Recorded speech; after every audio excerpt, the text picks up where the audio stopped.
Assalamualaikum warahmatullahi wabarakatuh. Pada kesempatan kali ini saya akan menjelaskan tentang enkripsi yang berhubungan dengan materi koset. Pertama-tama kita harus mengetahui dulu apa itu koset. Dalam teori grup, koset adalah himpunan yang terbentuk dari hasil pengoperasian seluruh elemen grup oleh satu elemen tetap dari grup, yaitu dibagi menjadi dua. Yang pertama kiri koset, yang kedua kanan koset. Kiri koset dari H dalam G dengan elemen G kecil, elemen G besar, yaitu GH sama dengan GH, di mana H kecil elemen dari H besar. Kanan koset dari H dalam G dengan elemen G kecil, elemen G besar, yaitu HG sama dengan HG, di mana H kecil elemen dari H besar.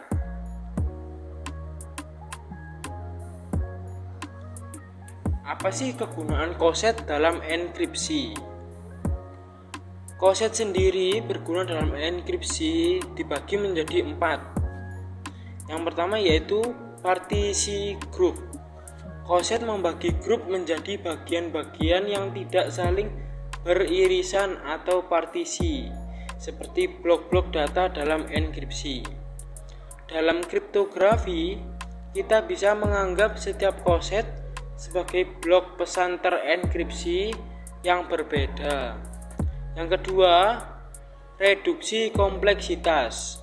Dengan menggunakan koset, kita bisa bekerja dengan representasi elemen grup yang lebih kecil atau faktor grup, sehingga mengurangi kompleksitas tanpa kehilangan struktur penting.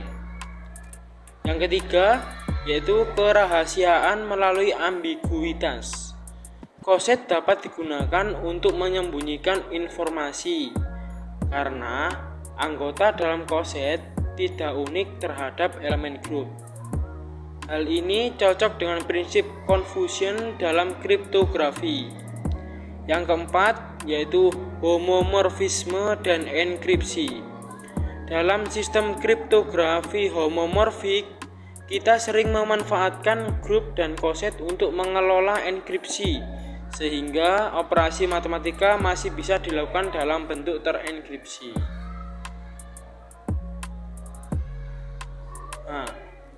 Karena kita hari ini akan membahas tentang enkripsi, jadi kita harus terlebih dahulu mengetahui apa itu enkripsi. Enkripsi adalah proses mengubah pesan asli atau yang biasa disebut plain text menjadi bentuk yang tidak bisa dibaca atau yang disebut ciphertext tanpa kunci tertentu. Tujuannya yaitu untuk menjaga kerahasiaan data saat dikirim atau disimpan. Kita masuk ke dalam konsep dasar enkripsi. Konsep dasar enkripsi dibagi menjadi 5, yaitu yang pertama plain text atau yang biasa disimbolkan dengan B, yaitu pesan asli. Yang kedua ciphertext yang biasa disimbolkan dengan simbol C, yaitu pesan yang sudah dienkripsi. Yang ketiga kunci yang disimbolkan dengan K, yaitu nilai rahasia yang dipakai untuk menenkripsi atau mendekripsi. Yang keempat algoritma enkripsi yang biasa disimbolkan dengan simbol E, yaitu proses matematis yang mengubah P menjadi C. Yang kelima, algoritma dekripsi atau yang biasa disimbolkan dengan huruf D, yaitu proses mengubah C kembali menjadi P.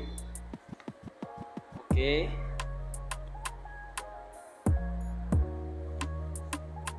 Jenis-jenis enkripsi. Jenis-jenis enkripsi sendiri dibagi menjadi 4, yaitu yang pertama yaitu simetris. Jadi kunci enkripsi sama dengan kunci dekripsi. Yang kedua asimetris.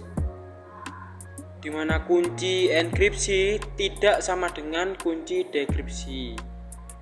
Jadi kalau yang simetris tadi kunci enkripsi sama dengan kunci dekripsi. Kalau asimetris ini kebalikannya, kunci enkripsi tidak sama dengan kunci dekripsi. Yang ketiga adalah homomorphic. Operasi bisa dilakukan langsung pada ciphertext. Yang terakhir berbasis grup atau koset, menggunakan teori grup dan koset untuk mengenkripsi. Oke, tanpa lama-lama kita akan langsung menuju pada soal yang akan dienkripsi.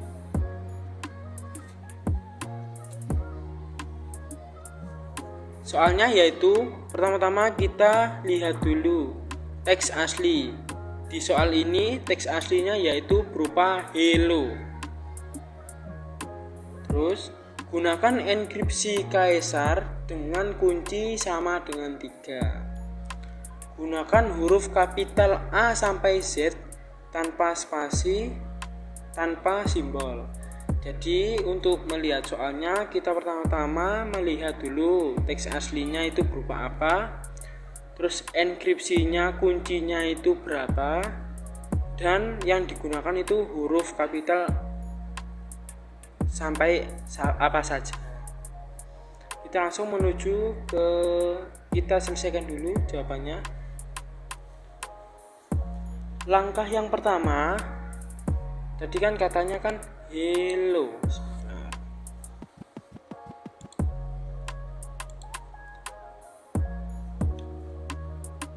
Katanya tadi kan hello.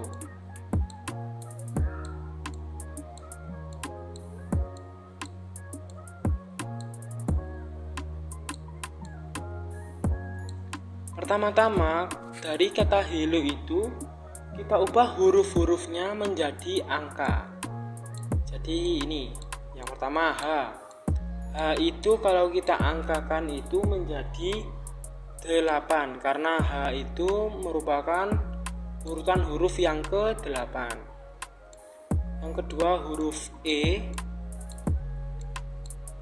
E itu merupakan urutan huruf yang ke-5.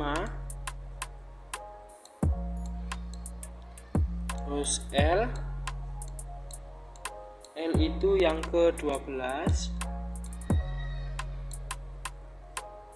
Ini L juga sama 12.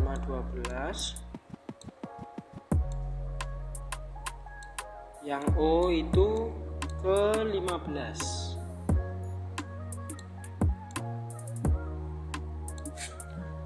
Oke. Setelah kita mengubah dari huruf ke angka, langkah selanjutnya karena di soalnya itu kuncinya sama dengan 3, jadi di sini kita tulis huruf. Jadi huruf yang sudah diubah menjadi angka ini tadi kita tambahkan dengan angka 3 yang menjadi kunci tadi. Oke. Jadi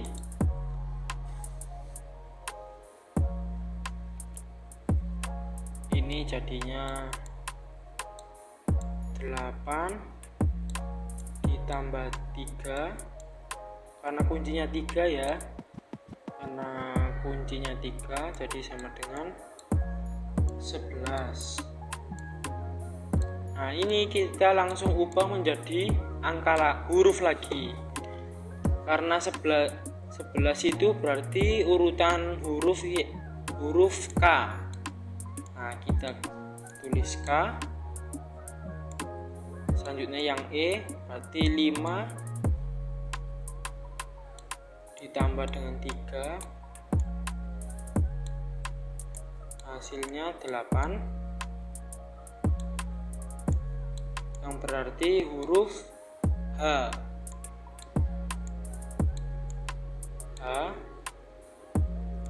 terus yang ketiga L, berarti 12 ditambah 3, sebentar, 12 ditambah 3 sama dengan 15. Itu berarti huruf O ya, O.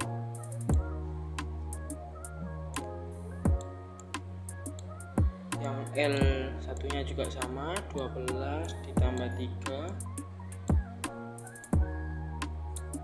itu sama dengan 15. Hasilnya huruf O juga, O.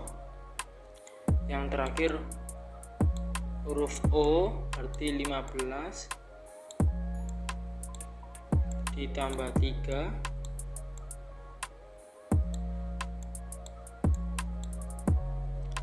jadi hasilnya 18. Huruf 18 itu R. Oke. Jadi hasil enkripsi dari kata hello,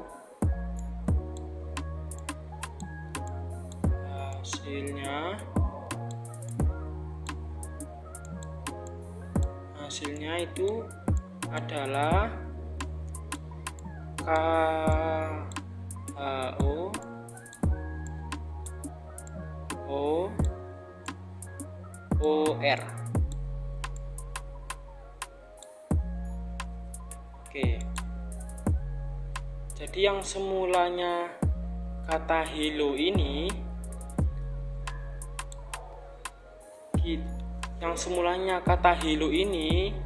bisa kita ubah menjadi enkripsi, hasilnya KHOOR dengan kunci sama dengan 3. Jadi kita bisa mengirim pesan hello ini tanpa orang mengetahui, tapi kita juga harus mengirim kuncinya itu tadi berupa apa, terus menggunakan huruf dari apa sampai apa. Oke. Jadi kesimpulannya, kita dapat menyimpulkan bahwa Coset menyediakan struktur matematis yang kuat untuk enkripsi karena mendukung prinsip confusion atau kesamaran dan obfuscation atau pengacakan, dua hal penting dalam keamanan data. Jadi semisal teman-teman mau mengirim pesan yang cukup rahasia tanpa harus mengirim pesan aslinya. Jadi teman-teman bisa mengirimkan pesan berupa enkripsinya tadi. Dengan catatan teman-teman mengirimkan juga kuncinya apa dan harus menggunakan patokan huruf abjad apa sampai apa. Oke. Sekian video pembelajaran mengenai enkripsi yang berhubungan dengan Coset. Mungkin barangkali ada yang ditanyakan, nanti kalian bisa komen di bawah.